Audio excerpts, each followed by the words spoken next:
What's up, mighty boys and girls, it's your Ranger here, and welcome to a short video in regards of the just recently released popularity voting on Pokemon Day. In this poll, people were voting for their favorite Pokemon, and to make it short, our beloved Ninja Frog is number 1. And in today's video, I want to talk about the reasons why that is, and what that could mean for the near future of the anime. But before that, I want to give my short opinion on the other Pokemon in that top 10 list as well. Number 10 was Ganga. This entry right here made me really happy, since Ganga is not really a Pokemon from Gen 1 who gets as much love and exposure as the typical Gen 1 mascots like Pikachu, Eevee, Mewtwo, and a certain other overexposed Pokemon, which will appear later on. Ganga in the top 10 was a really pleasant surprise. Number 9, Gardevoir. My first reaction was, why? But then after thinking back at my last Q&A with all the Gardevoir waifu questions, I quickly realized, oh yeah, that's it. I mean sure, Gardevoir is also a pretty decent Pokemon in both games and anime. But let's be honest here, we know exactly why it's in the top 10.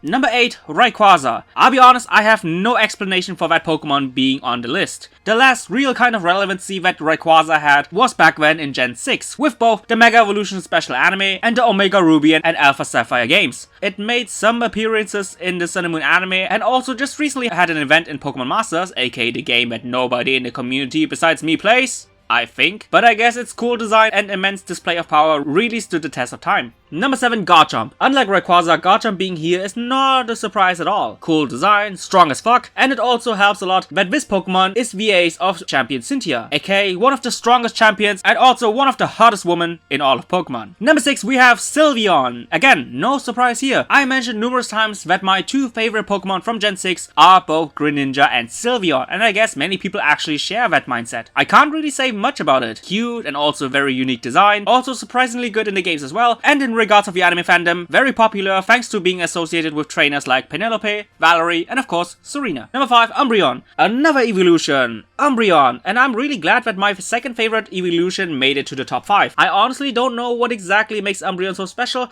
but till this day I just love this Pokemon. And once again, I guess I'm not the only one. In my opinion, it also kinda enjoys some semi-famous status thanks to the likes of Gary and Gladion. Overall, I'm totally okay with this entry. Number 4, Charizard. Oh my god, Charizard is not number 1? Or even top 3? Could it be that Gen 1 isn't as popular and demanded as the Pokemon Company assumes? Oh, what a shocker. But seriously, no hate against Charizard. I still like it a lot, and with both games and anime, I cherish a lot of great memories with that Pokemon. A lot of iconic battles, and I also love the relationship dynamic between him and Ash. And in some parts, I also love how often it appears in the anime. But that might also be the main problem. Charizard is a bit too much in our face, isn't it? No matter if anime, games, or merchandise, it's everywhere. And sometimes, just like with the likes of Pikachu and Eevee, it has been used for some good old Gen 1 pandering, and in my opinion that exact Gen 1 pandering really hurt his overall iconic status. Number 3, Mimikyu. Mimikyu before Pikachu. That is what I call justice. And I highly assume that both the design and its really sad backstory, which both are deeply intertwined with Pikachu, made Mimikyu this popular, since especially his backstory makes him somewhat of an underdog towards the face of the franchise, and people do love an underdog story. Since the day I saw it, I fell in love with Mimikyu. And right after Mimikyu debuted in the anime, I immediately bought the plushie, which till this day I still have. I love Mimikyu as much as many other people love Mimikyu, and this placement really shows the love towards it. Number 2, Lucario. In all honesty, in my humble opinion, Lucario is somewhat overexposed as well, at least in the anime department. Starting with movie 8 in Gen 3, until him being one of Kukui's Pokemon, Lucario always enjoyed some kind of prominence in the anime. And unlike the likes of Charizard and Pikachu, strangely enough, I don't mind at all. Maybe it's because movie 8 is my favorite Pokemon movie of all time. Maybe it's because every time Lucario appeared in the anime, something exciting always happens. Or maybe it's just because I like his design and unique aura powers. I can't and probably will never hate Lucario, and many people would agree with me. And of course, number 1, Greninja. I mean, what can I even say about Greninja that you guys don't already know? It's really unique thanks to his ninja style based design and attacks. It just casually replaced Pikachu as Ash's ace during the XYZ anime. The closest Pokemon that ever did that was Infernape, but not even to the extent that Greninja did. Greninja, and also in some parts Serena, were one of the main reasons why many people came back to the anime, and therefore the anime gained many new and old fans. The sole impact that Greninja did on the anime community alone is mind blowing. And if you also add the fact that it's also really popular in the games, and just like Lucario and Charizard is prominent in the Smash Bros franchise, is there even a doubt of why Greninja is number 1? It has been number 1 last year, and it's number 1 now. And if this continues on, then Greninja will probably stay in the top 10 for a long time. So with my opinion of each and every Pokemon out of the way, what could this voting mean for the anime? First,